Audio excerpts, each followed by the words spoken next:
Welcome to The Source, where we combine the headlines with in-depth conversations with the newsmakers themselves.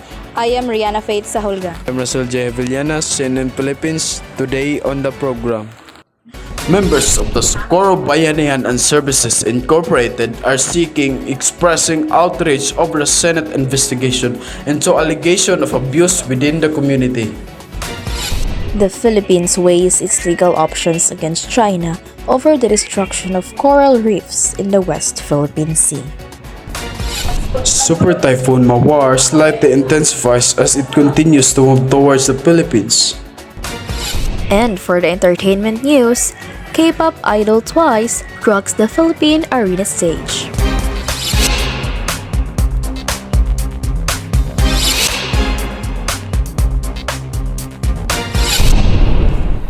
Child victims and former members of the Socorro Bayanihan Services Incorporated or SBSI shed tears as they recount horrors experienced when they were forced by their God to participate in the alleged cult activities and obey its laws. Jeffany Mutya has the full story. 12-year-old Coco, not his real name, burst into tears as he testifies against Socorro Bayanihan Services Incorporated or SBSI, an alleged cult in Sitio Kapihan in Socorro Town, Surigao del Norte. Bakit ka tumakas sa kapihan? For a while, Your Honor. Okay po. Sorry, Coco. At the inquiry of the Senate Committee Public Order on Dangerous Drugs, Coco is joined by Jane, who claims she was forced to marry a stranger at the age of 14. She says the order came from alleged cult leader J. Renz Kilario, also known as Sr. Aguila, who claims to be the reincarnation of Santo Niño. After sa kasal, kailangan sila magsiping. At sinabi daw ni J-Renz na pwede authorized ka ng kunin or rape yung yung wife mo kasi kasal naman kayo. Pumayag yung parents mo na ikasal ka? Oo, kasi yun daw ang laws to be able to go to heaven, Your Honor. A former SBSI member admits he raped a lesbian on Sr. Aguila's orders. Yun po talaga yung utos ni Senyor na gahasain ko daw yung babae kapag hindi nagpapagalaw. Senator Risa Hontevero says the cult was used to perpetrate abuses and any form of disobedience is punished. Kinukulong sa tinatawag na foxhole, pinapadel o pinapaswimming sa tinatawag nilang Aroma Beach na isang hinukay na area na puno ng dumi at ihi ng tao. Jane says a member who used to be a policeman paddled her just for being late. Bakit nyo naman ginawa yun sa bata? Gaya na sinabi ko, hindi po yan totoo, ma'am. According to PNP 10 local cops, suddenly left the service to join the Socorro Bayanihan. Senators also showed a photo of the group's supposed private army. A 12-year-old Renz says he was trained to be a cult soldier of God, adding the group is keeping stocks of firearms. A former member says children as young as 6 are recruited to serve as soldiers of God. 6 to 7 years old, nandun na sa Soldiers of God. May barracks. The children also claimed they were prohibited from going to school. The Education Department recorded more than 800 dropouts in 2019.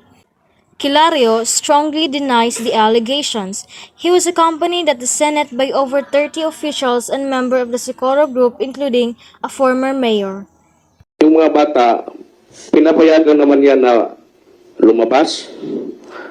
Hindi naman yan kinukulong niya. Tanaw na to ang kwanser. Mr. Chair, pwede bang hindi magturo ng daliri si Mr. Kilario? Hindi mapigilan natin na parang may pre-marital engagement na nila. So, kami mga parents, wala kami pong magawa. Kahit na ikaw ay Haring Agila, pwede ka pa rin ipakukulong ng bato kapag ikaw ay nagsinungaling dito sa Senado. Ha? Meanwhile, 4 leaders of the group were later cited in contempt and detained in the Senate. Jeffany Mutya, CNN Philippines. China denies being involved in the destruction of coral reefs in the West Philippine Sea, describing the association as political drama, but one of the people in Manila's 2016 arbitral ruling sees another strong case against Beijing. Ana Flor Lagi for the report. Following the discovery of severe coral reef and Roosevelt Reef in Scour de Chaume, the West Philippine Sea, former Solicitor General and retired Supreme Court Justice Francis Hardiliza says it's time to file yet another arbitration case against China. It is now right to this time around to ask for damages. So going back to the environmental degradation, we can use the decision and file a new case. Hardiliza led the Philippine legal team in 2013 that later on won the 2016 arbitral award. There's always a possibility of a loss. Hardiliza adds legal experts should act swiftly and decisively in studying the legality of the case and gathering evidence at the same time. Bring the case to the UN, matatalo tayo. That's going to be so much propaganda points for China. Sabihin niya, wala kayong suporta. And then there's a legal objection. Pag natalo tayo sa UN and then mag-file tayo ng case, there is an additional ground na mag-ayaw na ng China. Sabihin nila, you brought it already to the court of public opinion. The Chinese Foreign Ministry reject allegations of their supposed involvement in the coral reef destruction, calling this part a political drama. Our relations should not be defined by the South China Sea issue, the disputes of which must be properly managed through friendly and peaceful consultations. Ana Flor, CNN Philippines. And we will be taking a short break. This is The Source on CNN Philippines. Please stay tuned. Are you looking for a cup that is not just a cup, but a commitment to a greener planet? Are you tired of disposable plastic cup cluttering your life? Discover the elegance of our bamboo cups. What are you waiting for? Buy now. Are you looking for an easy and efficient way to keep your floors clean? Look no farther. Introducing the ultimate lampaso for your classroom. With durable materials and a comfortable grip, it's your perfect partner in maintaining a clean and shiny floor.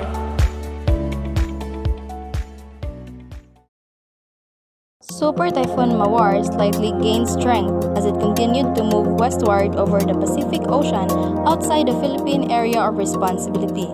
Ronald Marcdado reports.